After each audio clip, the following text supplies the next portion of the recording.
Good morning. Good morning. Good morning to you. Good morning to you. Good morning to you. It's late. It's like after 10. Good morning, writers. Good morning, authors. Good morning, dear heart friends. Just want to do this. This feels very soothing to me. I am going to pop in to the As You Write community. And turn my volume down so that doesn't get annoying to you guys. And I'm also going to look on my Facebook under my own profile so that I can see if you guys are commenting. If you are here, say hello to me. Hello to me. Okay, so here we go, my dear heart friends. I hope you're doing well. I know some of you are still having big things happening in your experience. I am still having big things happening in my experience. But I was cleaning up some things and I felt the draw to come out here again. Say hi to me if you see me. Say hi to me if you see me. And just so you know, yeah, there's a lot there for me as well. So you are not alone. So yes, say hi to me in the comments. So here we go. Archetypes. So we've talked about this before as far as, you know, the traditional type of archetype. And then you also have the archetypes that I've created based on the OG, right? But we also know that Carolyn Mace has done this, Carl Jung has done this, and William Shakespeare has done this. There are archetypes throughout all of our experience. And what I want to talk about today is the turn that characters go through in their writing, in the writing of them, that authors go through in the writing of the girl. I can't get my shit together here. Hold on one second. But there's a turn, there's a moment, which I think a lot of us might be experiencing right now. We're moving into a new phase, a new feeling, a new possibility, a new understanding. Maybe more anger, maybe more pain, maybe more frustration. But the thing that I think is so interesting is that energy, unless it's very stuck and we're not making choices, will shift. It'll transform, it will change. Sometimes it transforms in a really healthy, positive, wonderful, easy way. Sometimes it transforms into a difficult, challenging, hard, grieving way. Sometimes it transforms into an angry, I'm not taking this anymore way. And so when we look not just at the characters that we've read over since the time we sung songs, to relay information, all the way to now where we have books that are, this thick, with deep, rich, interesting characters that are flawed and challenging and are difficult to love, but are lovable nonetheless. And the supporting characters around that and how that kind of feels.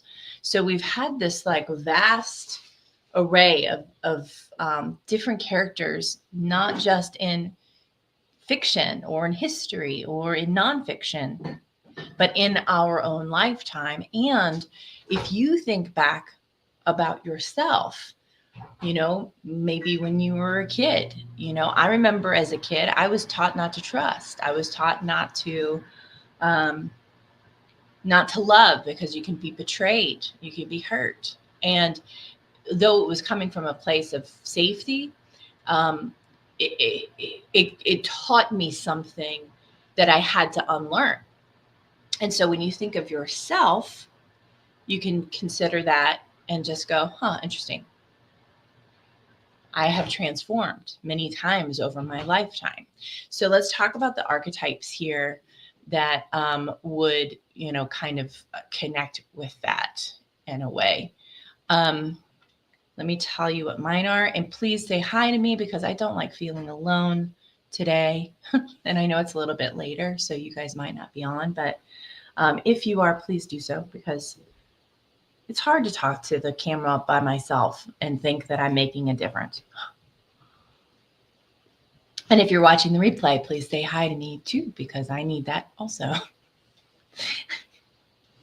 It's not, I have to have, obviously I've done hundreds of videos over my lifetime, but it's nice. It's nice to just not feel alone. So please do so. It'll help. Okay, so let me talk about some of the potential turns on some of these archetypes. Okay. So we have the pure light. The pure light embodies innocence, optimism, and unwavering faith in the goodness of the world. This archetype sees the beauty in everything, finding joy in the smallest moments and offering hope to others. Where some people were raised like me with kind of cynicism, non-trust, don't believe everything you see, hear, read, or is brought into your experience. One side of that is very good because it causes you to be discerning and to think for yourself and to not follow the leader. On the other side of that, when people are genuinely good-hearted, there's a distrust there.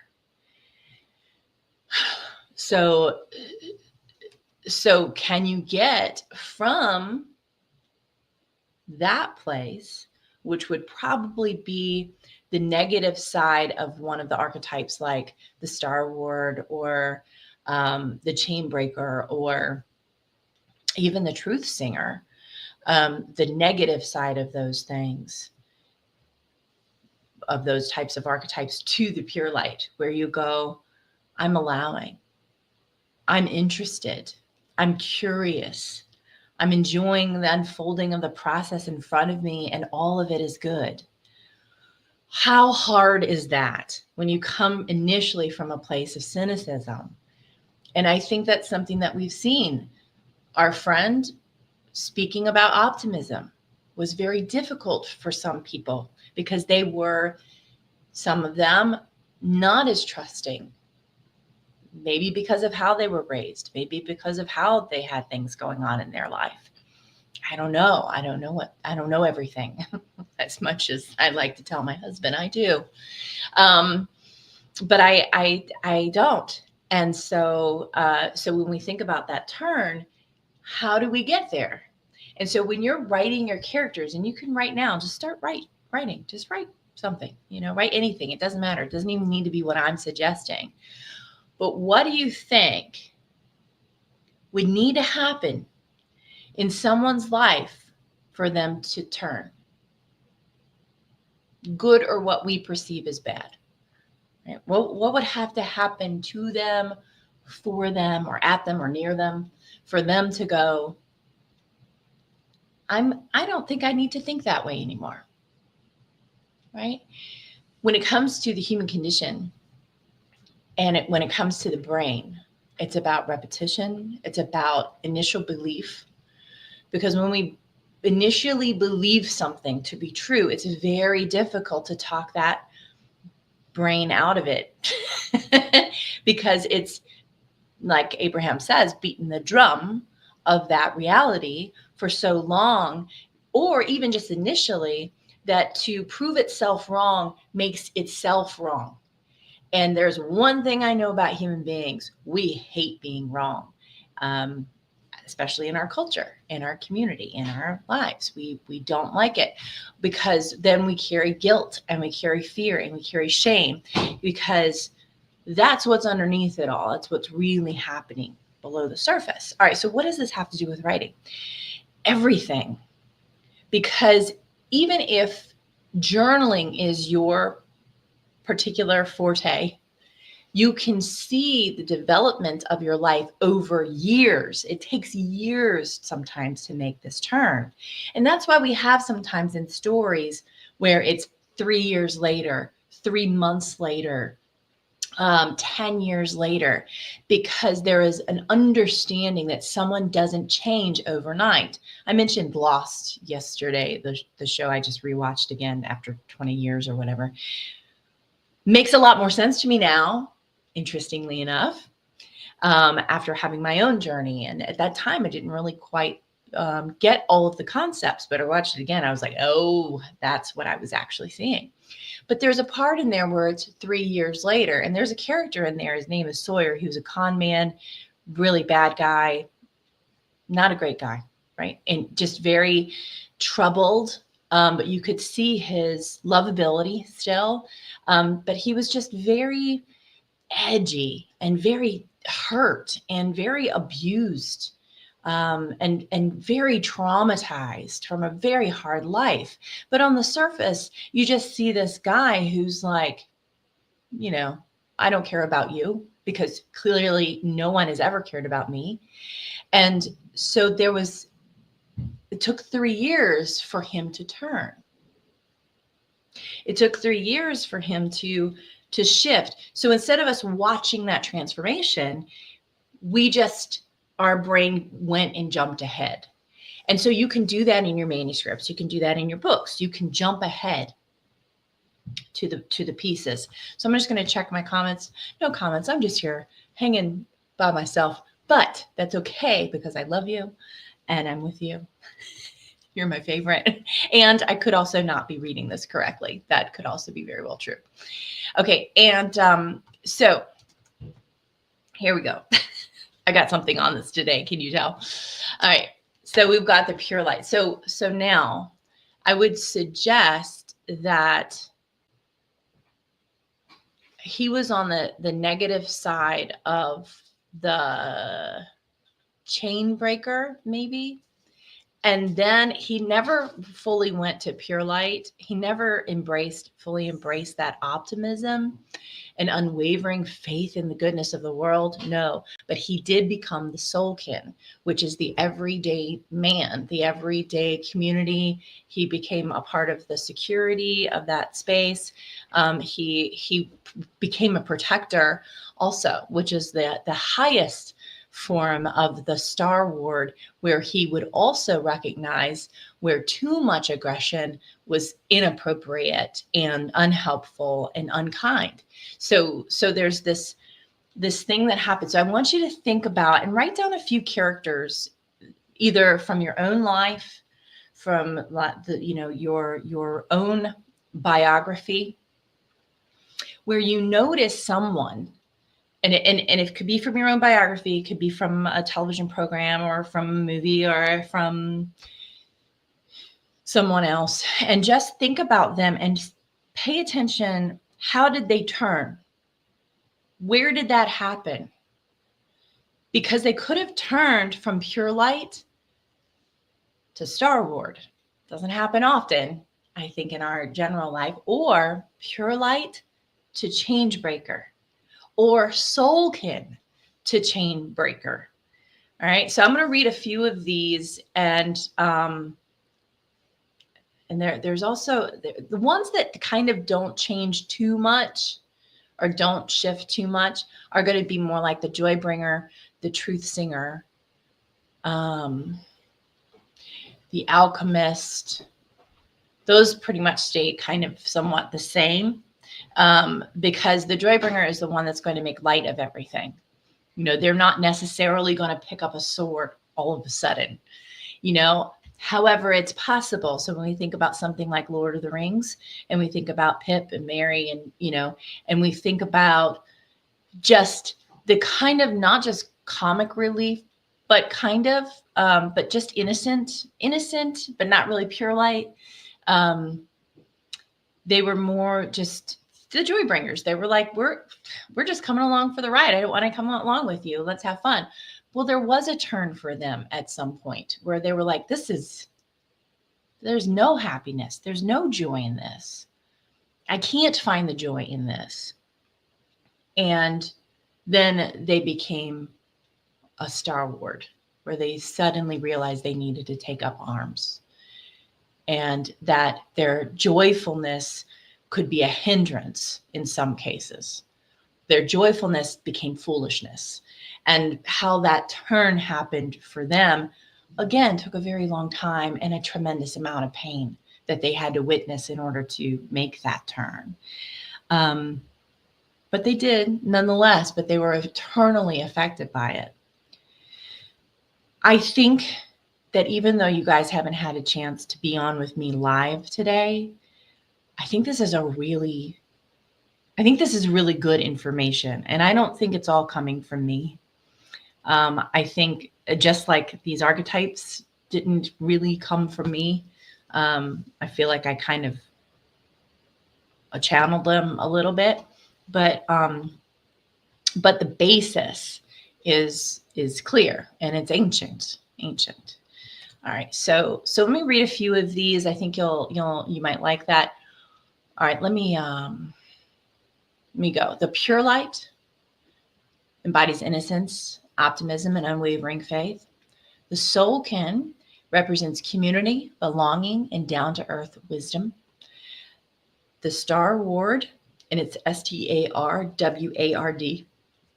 like a ward, right? A star ward is the embodiment of courage, strength, and determination.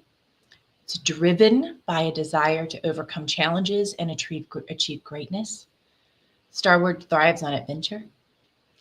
The heart swarm embodies compassion, selflessness, and devotion. It's driven by a deep desire to care for others, offering support, protection, and love. They are the caregiver. The horizon walker is driven by a deep curiosity and desire for discovery. And I think that the Horizon Walker could also be Pip and Mary too, a little bit, because but they're more the joy bringer. And I would say Frodo is wants to be the Horizon Walker, but he initially is a soulkin. So we see the turn, and he really kind of just sort of wanted to hear just the stories from Gandalf, and he kind of just sort of wanted to go a little bit farther than what he had gone, but instead he gets swept up in this place because he is such a pure light. He is the only one who can carry the burden because everyone else had already fallen and experienced a level of despair that it would take in order to that could be pushed over the edge in a negative way with that kind of negativity. Excuse me. Yeah, energetic principles are very key here. Energetic principles are key. So when we see something like that play out in our own world, where you have, and this is a Harry Potter reference, where you have like a Horcrux, right? It's the same with Lord of the Rings, where he's so pure, right? Frodo is so pure that he can carry that. He is so much the everyday man. He can carry that burden for a little while, but then it gets inside somehow. Whereas with someone like Harry Potter, having these Horcruxes is a little bit more tempting. Is a little bit more tempting, but he is just a little bit too. He's also innocent, but he's also experienced the devastation and the pain and the hardship already. He'd already experienced it. He was born into it. And so that leaves a mark emotionally throughout, but sometimes it leaves a mark in a different way. We can have that pain that we came out of, that pain that we came from in our lives, and we had it, in our experience. It makes us, in another way, invulnerable to it. We are invulnerable to it. We are seeing it. We see it coming. We know it. We feel the resonance. We feel that incongruence with the truth, right? We feel it, we sense it, we know it. And I think that there are a lot of people in this world that feeling and sensing and knowing it causes us to repel from it because we know the truth of it. We've seen it when we lived it. So it's a little bit different from being so innocent to it that we are unaffected by it because we just truly believe, like a pure light, that it is impossible that this thing could ever be true, right? So when we look at something like the chain breaker, I think is more closely to this, and I'll say that what that one is. The chain breaker is driven by desire for freedom, justice, and revolution. They feel the incongruence of something, and they know that it's wrong. And so if they're given the mantle of this burden, they go, it's energizing to them instead of being dominated by it, being dominated by the hardship and pain of it. It essentially becomes a cry of, this must change. This must change. We cannot go further like this. The archetype thrives on breaking down barriers, challenging authority, and fighting for what they believe in. I got a lot of chain breaker friends in my life, a lot. And I just want you to know that if you're out there, you've taken a few days of rest, you will settle back into that true archetype that you are. Okay. And we are all of these. So just so you know. The soul flame is driven by a deep desire for connection, love, and emotional intimacy. Also maybe sexual intimacy. Just depends on kind of how you look at it, from, like, when we think about a sweet romance where they kiss on the cheek, to some other things that we don't publish it as you would publish it.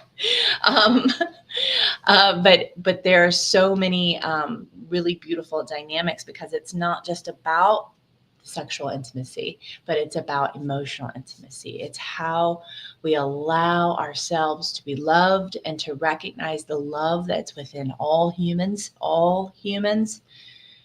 Kira, all humans. I'm going to just say that to myself now a few more times. All humans are lovable. This archetype thrives on relationships and experiences that touch the heart, whether romantic or platonic. Soul flame is guided by their passion and emotional depth. Right? So that is a resonance of when you sense someone is hurting. Recognizing a couple of things. Were you the one that hurt them? Were you the one that hurt them? And knowing that the most loving thing to do is to step back and just say, "Ooh, I know that my choice was hard on you. Let me step back and just, let you process this. I felt it was right for me. It may not be right for you. And I don't want to see you hurt." The other side of that is, when something hard happens and you knowingly look at a stranger in their eyes and they just, you both know you've been through something really hard. And so then that connection and knowing and that hand on the shoulder or something like that, where you just feel the connection, between you and someone else. And even just witnessing a connection that is deeply beautiful and personal like that with someone else is lovely also. Just being in the presence of a loving action between two people is very powerful as well. So, all right. The manifester is the next one. I love this quote by Maya Angelou for the manifester. You can't use up creativity. The more you use, the more you have. Can't use it up. The more you use, the more you have. The manifester is driven by a desire to create innovate, and bring new ideas into the world. The archetype thrives on an artistic expression and the act of creation, whether through art, writing, or other forms of innovation. The manifestor is a visionary, always looking to bring something new and beautiful into existence. Now, here's the thing, right? And I know that the manifestors, teachers in my life do this right. They recognize that the creative energy that moves through us is what creates our reality, and we are the conductor of that energy, of that flow. Like Janet Zavala, excellent manifestation teacher. Susan Ray, excellent manifestation teacher. Elias Petras, excellent manifestation teacher. And so many more. Carolyn Mackey, excellent manifestation teacher. And so we have these opportunities in our experience to connect with our creative flow. And so that's why I think pen to paper is so powerful versus typing, in some cases. So if you ever get stuck in your writing, I would recommend handwriting things. You can print, obviously, but, handwriting. And just letting the pen be an extension of the flow of your body, because I think that really has a powerful impact as well. Let me just check and see. All right. And so because when we think about this, the ancients drew symbols in the air. And all my energy healer friends know what that symbol is. You just felt that symbol, right? And that's giving energy, right? And then there's also pulling heavy energy out. I'm just pulling heavy energy out, pulling heavy energy out, right? And putting good energy in, putting good energy in. I'm just going to keep doing this. Oh. Receiver don't. Receiver don't. And so our natural thing, it's in our DNA, it's in the way we flow and create. Think about the last time you danced and you just felt the energy moving through you, out of your hands, out of your body, and just letting it pull in more and more and down through your feet, and just, and even stomping and clapping and doing those kinds of things, and how it just filled all of the spots that have been a little bit hollow. And think about how that felt. And so we're just moving energy. And so when you add writing to that, when you add the actual physical act of writing, you're flowing that energy out. And would love to do an automatic writing class. Maybe I'll do that next. All right, the joy bringer. I talked a little bit about before. The joy bringer is driven by desire to bring joy, laughter, and lightness to the world. The archetype thrives in humor, playfulness, and the ability to find the bright side in any situation.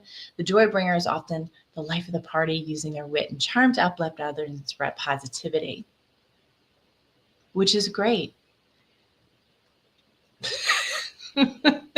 It's not something I can do right now, but I'm doing all right. All right. The truth singer, we'll get to those, like the harder ones for me later. The only true wisdom is in knowing you know nothing, Socrates, right? The truth singer is driven by desire for knowledge, wisdom, and understanding. This archetype thrives on seeking truth, questioning reality, and exploring the deeper meaning of life. True singer is also a philosopher, teacher, or scholar dedicated to uncovering the mysteries of the universe and share the insight with others. There is something so key. One, I think that you have the psychological impact of there almost always being a truth singer in every family, which I mentioned yesterday, where they might be a little bit of the black sheep because they're always questioning and trying to discern and trying to understand and trying to allow and trying to get clear on things.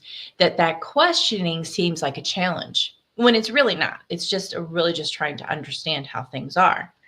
And so if somebody's like a Star Ward and they're with a truth singer, and the truth singer is like, but why are you attacking them? Well, this is what we've always done. Well, why are you doing it now? Can't you do something different and maybe you'll have a different outcome? No, it's the way we've always done it. But if there was a different way, what would it be? So those are the kinds of questions a truth singer would ask. And these are our coaches nowadays. I mean, people who did not want to necessarily go the traditional psychology route. They wanted to kind of they've questioned themselves. They've asked themselves a million times, a million different ways on both sides of an issue. You know, if you say, well, the sky is blue and somebody else says, no, the sky is green. The truth singer isn't going to say, well, I see that the sky is blue. So the person that says it's green is wrong. No, the truth singer goes, what do you consider green? What's green to you? Because they could see green and we see blue, but we're actually seeing the same color. You know, so that's the truth singer's difference. And I think it's also kind of an INFJ, which is, yeah. So those are some things to kind of think about, because I know that I have a lot of truth singers on here. People that I love in my life are truth singers. And the way we get caught up in that one is, I think, because I'm more of a truth singer, the way we get caught up on that is that we can look so deeply and forget that there are times when the Star Ward and the Chain Breaker are right, and change needs to come. And we're so busy trying to figure out how we can argue someone else's side that we might get lost in the next phase. You know, so when we think about the turn, where does the truth singer become the Star Ward or become the Chain Breaker? Or when does the Star Ward become the truth singer? Right. And so you can think about that like, being aged out. Sorry to say it. Being aged out of being able to go in and fight. You know, instead, they could be more of the truth singer and, advise, because they've already done it. They've already been through it and they've already experienced it. So you can have a character like that. And it could be a very sad character, or it could be a very uplifting character. But there is definitely a turn. There's a transformation where someone has seen so much pain, they absolutely refuse. They refuse to be a part of it in any way, shape, or form. They go to live on the mountaintop. But like Thich Nhat Hanh showed us, you can live on the mountaintop and still create change. He was still a chain breaker, right? You can be peaceful, MLK Jr., and be a chain breaker. You can be loving and be a chain breaker. So you can be a truth singer and a chain breaker. All right, the alchemist is a master of transformation, using intuition, creativity, and vision to turn the ordinary into the extraordinary. I like saying extraordinary. This archetype is adept at seeing possibilities where others see limitations, crafting new paths, and manifesting ideas into reality. So this would be someone, I think, that is also really so the alchemist is the chain breaker energetically. The chain breaker is going to kind of more live in the world and know what's kind of not just what's happening, but experiences it more, I think, on a physical level. The alchemist might see the disruption in the force and go, there must be a new way through, this piece. So they may go into introspection, into allowing new visions and new awarenesses to come through. So we need both, but they're very similar, right? Like the hearts, the Star Ward and the Chainbreaker are very similar, but they're not the same. So it's kind of an interesting thing. Constantly seeks to innovate and evolve both personally and creatively embraces change and transformation as natural and essential to growth. So that's the other part too, is that they know that there's only one thing that's constant, and that is change. That is change. And sometimes it changes and breaks energetically in one way, and sometimes it breaks energetically the other way. And whichever way it breaks, it's okay, because it does tend to right itself. I'll get there. I'm finding it. That's one of my favorite meme things. I'm finding it. It can break in more positive ways. All right. This archetype is adept at seeing possibilities where others see limitations. So that one I think is also really good for us to talk about. Hi, Donna Crystal. Hi, Gail. You're here. Nice to see you. We have covered a lot. I would recommend just going back.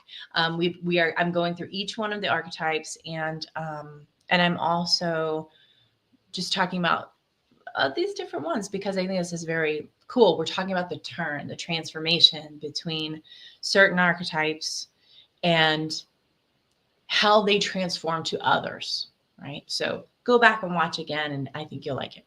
All right, because I've got to get some work done today, but I just wanted to share with you guys. All right, yes, possibilities where there's limitations. I've been seeing a lot of this out here today. And I see the turn. I see a turn happening. Where we were maybe in the place of the soul flame, where we're feeling some love, feeling some connection, feeling some soul kin, feeling that community.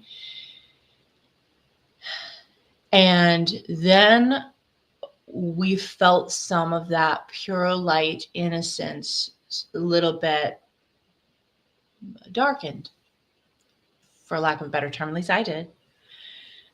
And then now the turn is moving toward the chain breaker, toward the Star Ward. The Star Ward's going to be good. But we don't have to lift up swords. There's so much more we can do before doing anything like that. So, this is, I'm talking about all of life, right? You don't have to pick up your sword against anyone. But there are times when it's necessary to say, I'm not okay with this. I'm not co-signing this. And these are the steps that I'm going to take because I don't co-sign this. So we don't have to, we can have our swords and they can be very different, right? The pen is mightier than the sword, they say. So, here we go. Where am I? All right. So I just did the Alchemist. And then finally, the Realm Binder. Realm Binder is going to be a leader, the leaders, the rulers, right? So the Realm Binder is driven by desire to bring order, control, and stability to the world. The archetype thrives in leadership, responsibility, and the ability to organize and direct people or events. The Realm Binder is often a natural leader capable of commanding authority and managing complex systems with skill and confidence.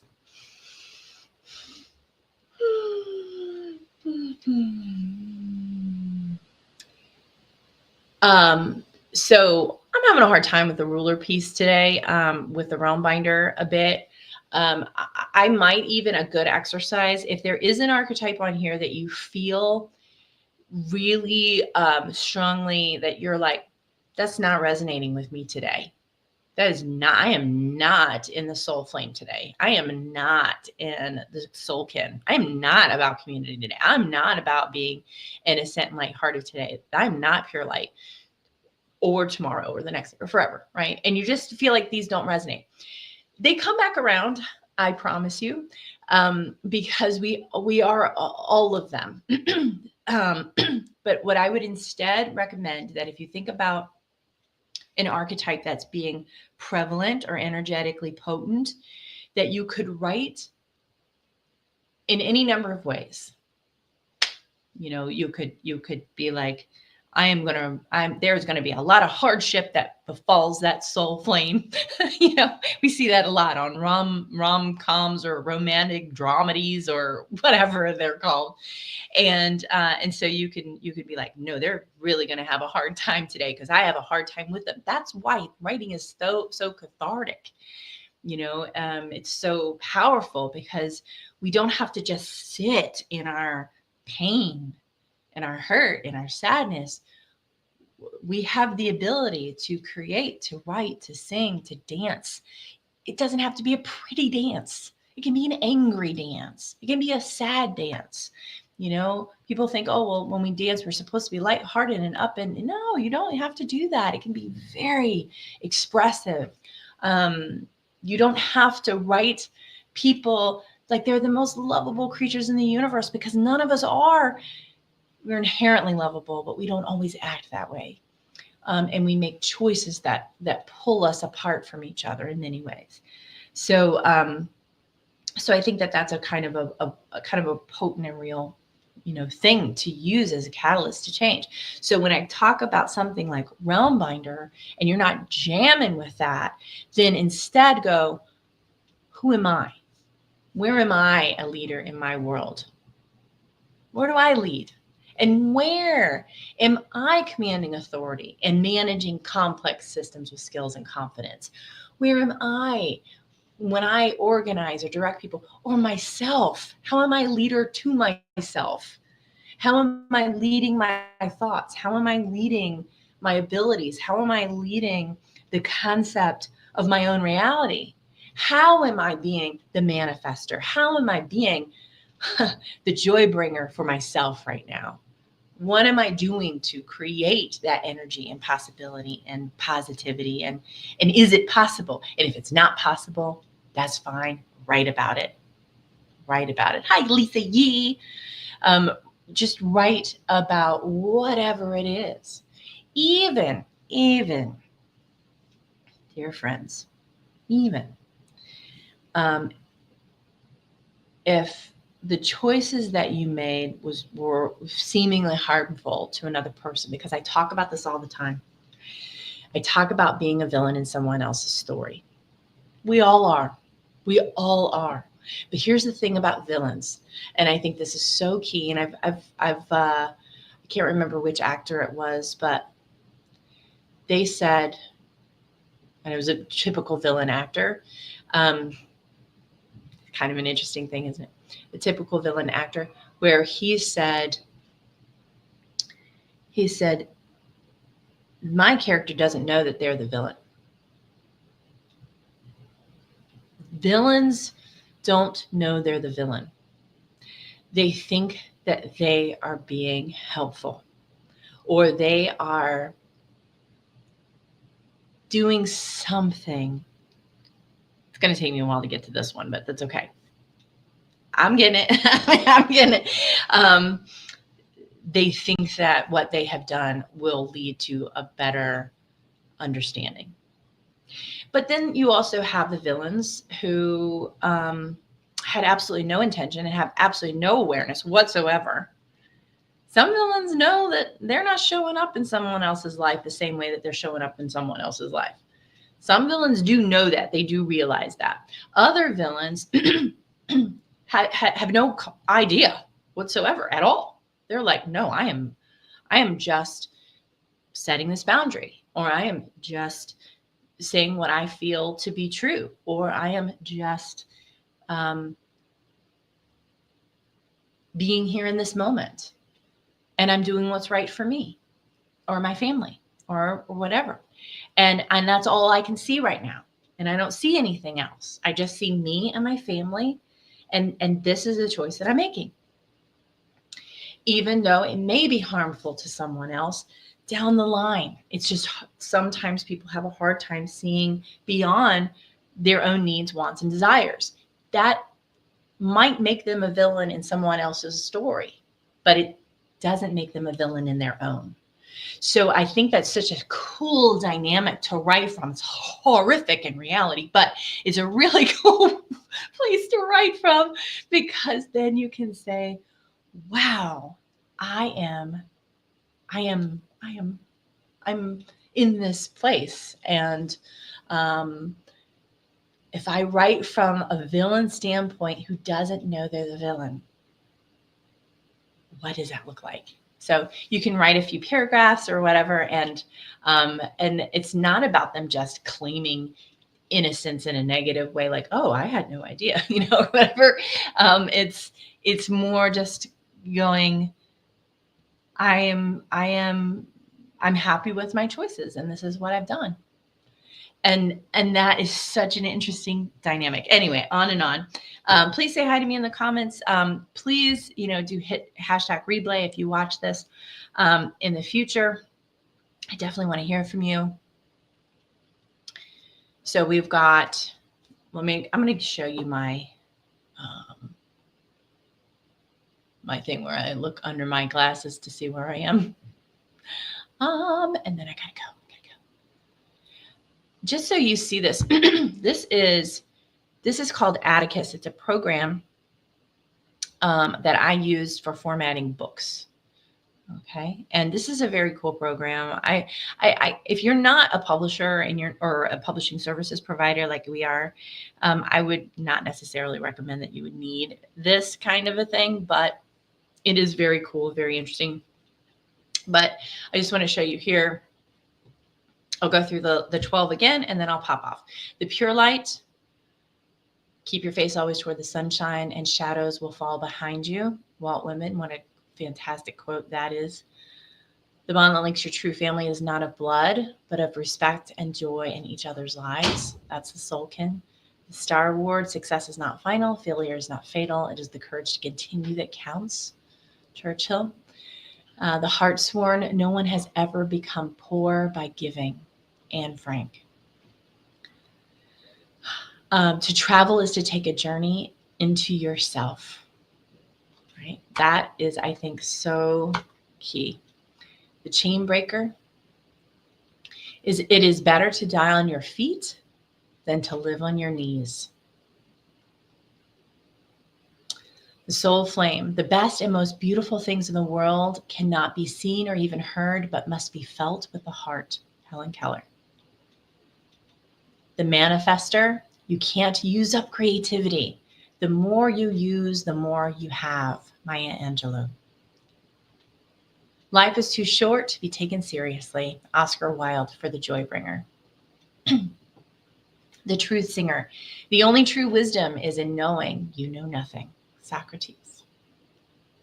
The Alchemist, the secret of change is to focus all of your energy not on fighting the old, but on building the new. And finally, the Realm Binder. Leadership is not about being in charge. It's about taking care of those in your charge. Simon Sinek. And that is also your leadership of yourself. Take care of yourself. Okay, guys. Thank you so much for joining me. Thank you, friends. Donna, Gail, Lisa. I don't know if I had anybody else on the Facebook side say hi to me. I don't see anything, but I just thank you so much for watching. Hashtag replay to tell me that you watch this later. And I know this was a bit long, but I'm going to turn this into a blog and make it easy for you guys to just kind of read through and that kind of thing, if that feels fun. I am out of here. I will talk to you later, and I hope you have a beautiful, amazing, wonderful day. And my heart is 100,000% with you. I'm going to be doing a class, a free class on this, hopefully by the end of next week. I'll let you know when it's time to register for that. And we will get creative, and that will be primarily writing, and getting some just really creative, fun ideas out there using these archetypes and really allowing ourselves to let them work through us. I think it's going to be just super fun, and we're going to have some woo-ishness. I call it woo-ishness. I love you so much. Take care.